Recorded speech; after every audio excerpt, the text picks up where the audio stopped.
When I was a young child, my family lived in a trailer on the edge of town.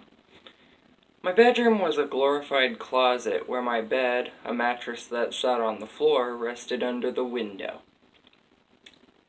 Directly across from my bed was a small walk-in closet that was supposed to have a sliding door but didn't. My parents put a nightlight on the wall next to my bed. Each night I'd beg my parents not to close the door. I was 6 and the door would get jammed in the frame, making it very hard to open. Most nights I was lucky and they would leave the door cracked. However, some nights the door would be closed. The trailer park was loud at night. The locals would stand in their yards drinking and carousing. As strange as it may sound, I welcomed this noise.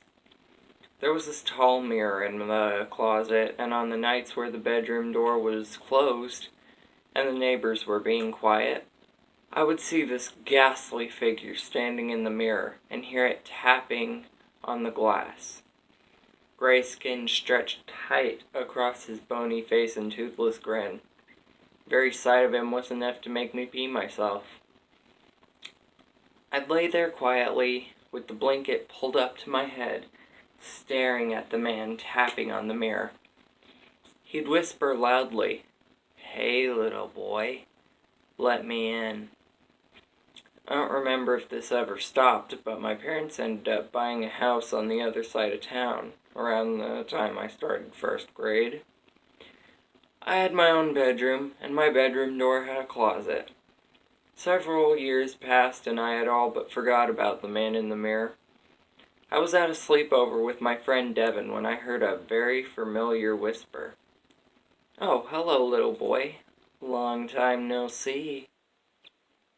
I opened my eyes and, without moving my head, darted my eyes around the room.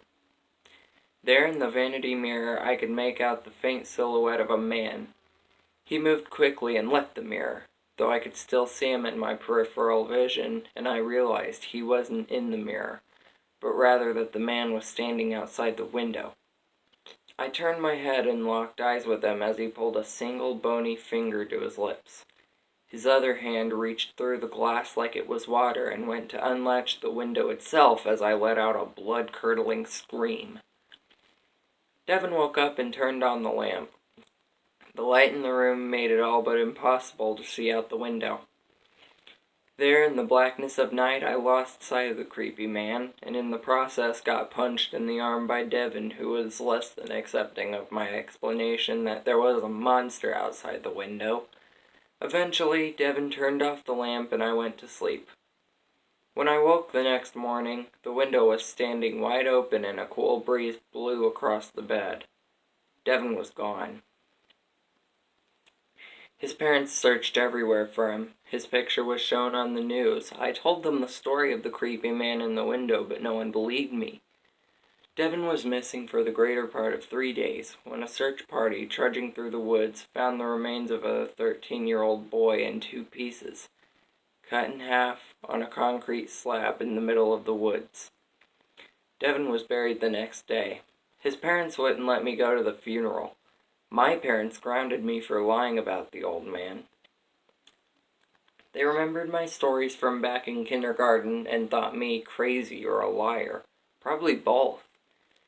For the rest of my 7th grade year, I would hear other kids whisper about how I was the last person to see Devin alive. Time passed as it always did. I grew up and went to college. After settling down and getting married, I had a son of my own. For the better part of 5 years, I had absolutely no problems out of my kid. His name was Devin. I'd had nightmares about the man since 7th grade. I made it a point to bolt the windows in the house shut. I made sure that my son didn't have any mirrors in his room. I knew all too well about the things that went bump in the night. Years of inactivity had all but convinced me I had just imagined the whole ordeal. But the death of my best friend was enough to make sure I remained vigilant. My son turned 6 the other day. We celebrated with cake and ice cream. That night I put him to bed and read him a story, The Monster at the End of This Book, in my best impersonation of the Muppet Grover. He laughed, and then his laughter got slower. Eventually, he fell asleep clutching his stuffed bear as I put the book up on his chest of drawers. I turned on his nightlight and made sure his closet door was closed before leaving his bedroom door wide open and the hallway light on. I sat in the living room, watching television. There was a thunderstorm raging outside. The emergency weather alert interrupted my episode of Arrow, and before I could get any information, the thunder boomed outside, and the power went out. The rain beat against the window. Sitting in the dark, I lit some candles and went to put one in my son's room when the rain slowed down and the weather started to mellow. My wife was still at work, and I wasn't at all tired, so I sat in the candlelight, reading a book, when I heard a faint tapping noise on the window across from me. There was a man-sized shadow blocking the blue glow of the humid, moonlit evening.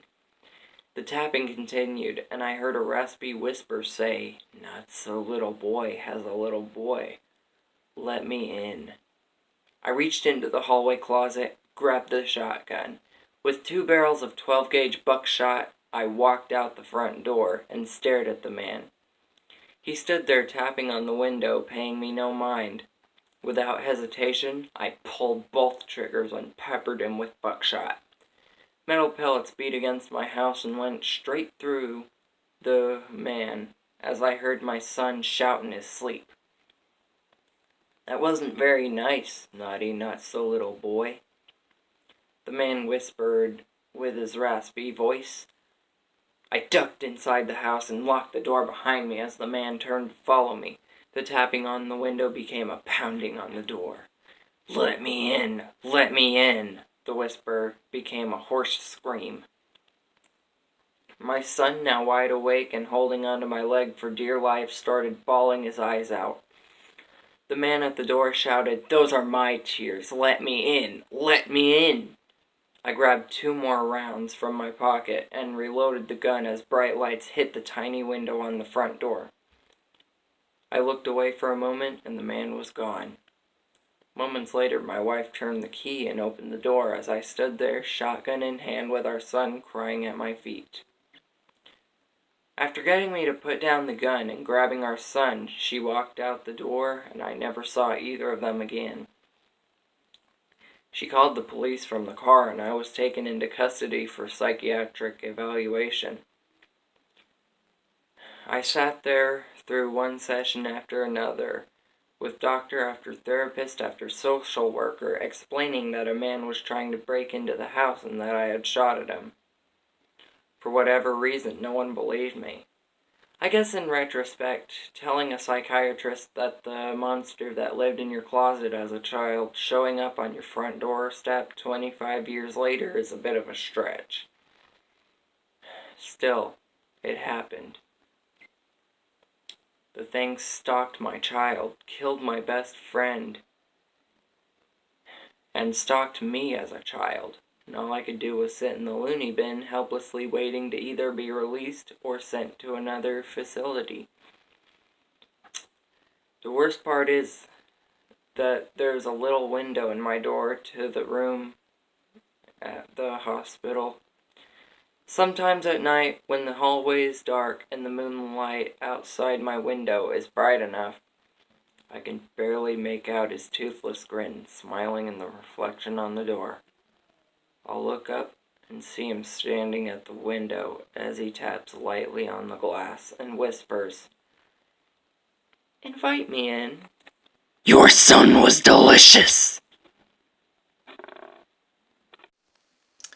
Hey everybody, hope you enjoyed that episode.